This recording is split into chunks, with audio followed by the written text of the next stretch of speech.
আপনি দেখছেন আলোর পথ, কোরআন ও সুন্নাহ ভিত্তিক বাস্তব শিক্ষা, হৃদয়ে ছুঁয়ে যাওয়া গল্প এবং আল্লাহর পথে ফিরে আসার দাওয়াত। আজকের গল্পটি শুরু করা যাক। বৃদ্ধ কাঠুরে ও ৩ দরজার রহমত। মরুভূমির কিনারায় একটি ছোট শান্ত গ্রাম। সেই গ্রামে থাকতেন এক বৃদ্ধ কাঠুরে, নাম আব্দুল্লাহ।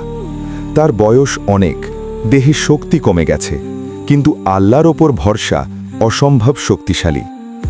সকালের নরম রোদ, আব্দুল্লাহ তার পুরনো কুঠারটি হাতে নিয়ে বনে গেলেন কাঠ কাটতে। হাতে শক্তি নেই, দেহ ক্লান্ত, কিন্তু মুখে আছে সম্পূর্ণ তাওয়াক্কুল। আজ তার ঘরে খাবারও নেই, স্ত্রী অসুস্থ, ওষুধ নেই। তবুও তিনি বললেন, আল্লাহ যার রিজিকের দায় নিয়েছেন তার রিজিক অবশ্যই আসবে। কিন্তু হঠাৎ দেখা গেল তিনি ৩ বার শক্তি করে কুঠার চালালেও কাঠ ভাঙল না। হাত ব্যথা করে ফেটে গেল, চোখে পানি চলে এলো।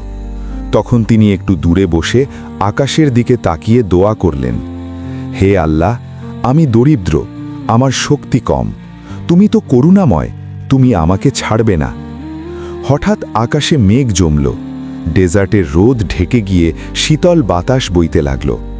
বনের ভেতর থেকে এক যুবক এসে বলল, চাচা, আপনি একা কাঠ কাটছেন, আপনার হাত তো রক্ত, আসুন আমি সাহায্য করি।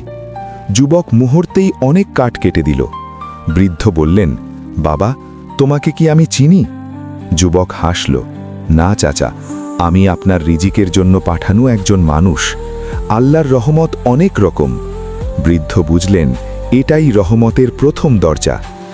বাড়ি ফিরে দেখলেন দরজার সামনে একটি ঝুড়ি, এর ভেতর আছে খাবার, খেজুর, আটা, মধু, এমনকি তার স্ত্রীর ওষুধও। বৃদ্ধ অবাক হয়ে গেলেন।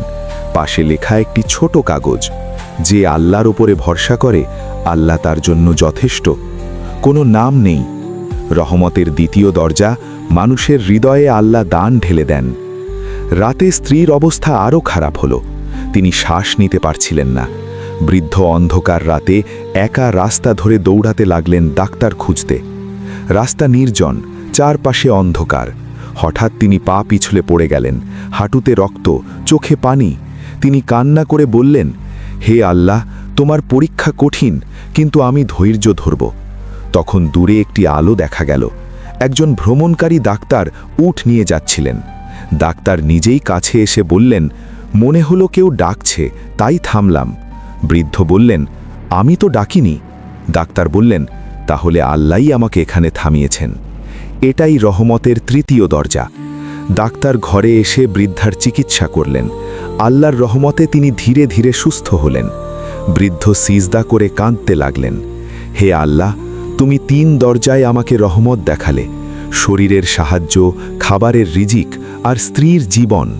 তিনি বুঝলেন যে মানুষ যখন মনে করে সব শেষ, তখনই আল্লাহর রহমত শুরু হয়। দুনিয়ার কষ্ট কখনো আল্লাহর অপছন্দ নয়, বরং মানুষের ঈমান পরীক্ষা। ধৈর্যশীল বান্দা কখনো একা থাকে না। পরের দিন গ্রামের সবাই জিজ্ঞেস করল, চাচা, আপনি এত কষ্টের মাঝেও কিভাবে হাসেন?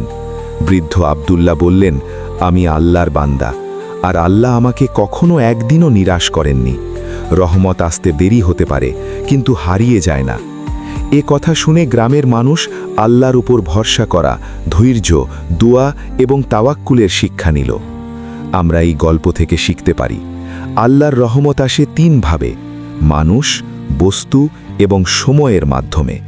পরিশ্রম ও তাওয়াক্কুল সমান আল্লাহর সাহায্য নিশ্চিত। যে আল্লাহর ওপর ভরসা করে সে কখনো একা নয়। গল্পটি যদি হৃদয়ে ছুঁয়ে যায়, তাহলে অন্যের সাথে শেয়ার করুন, কারণ দাওয়াহ আল্লাহর পথে একটি সওয়াবের কাজ। আল্লাহ আমাদের সবাইকে হেদায়েত দিন। আমিন।